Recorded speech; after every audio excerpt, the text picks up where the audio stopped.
Ring pha alo piangin len rual ti lim trin tu kan chua na kan lom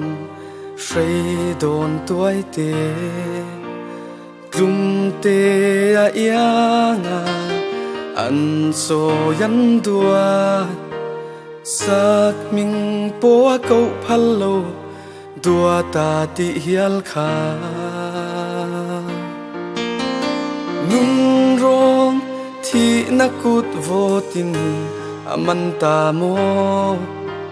siam tu rem rua thi ria thia mahar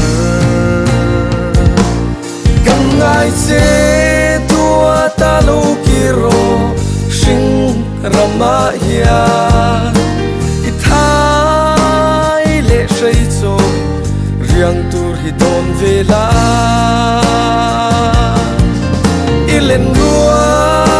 li u le nào i chun nu le chuatin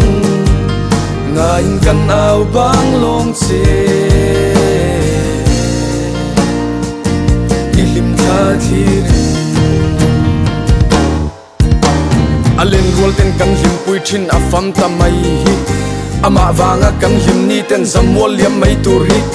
alen rual ten kan latiam lo mang tha ti mai hi au kir kan nuam chapin kan kun dakin kan zo the hi lalpa sing nun na du thu sam fan nu chu pe vein tor har ngat singe mel po mu man lova i ruai ta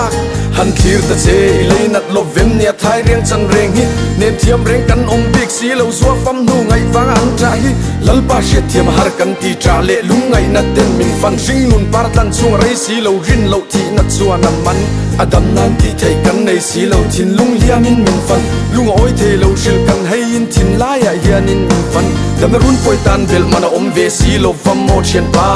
arong e mai fami chandan hi min vei tir sin chung ril nat na ikianga om min dom chela kan tor po ne ve ma na suang tua mai ya kwa che hi song du sam kim lo kan thin lung hi anna kan ngai che dua ta lo kiro sing rama hia i thai le sei cho riang tur hi don vela ilen rua li u le nào i chun nu le chuatin ngain kan au bang long che ilim tha thir thei chang ve se nang sel nan chua ngei lung khon po kan hua ma sin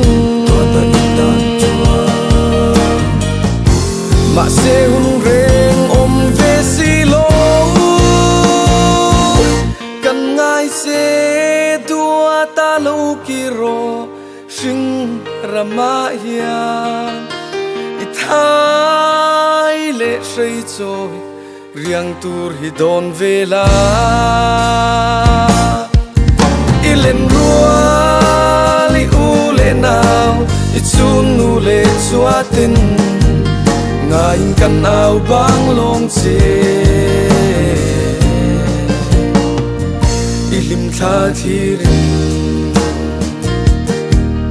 ilen rua li u le nào i chun nu le chuatin ngain kan au bang long che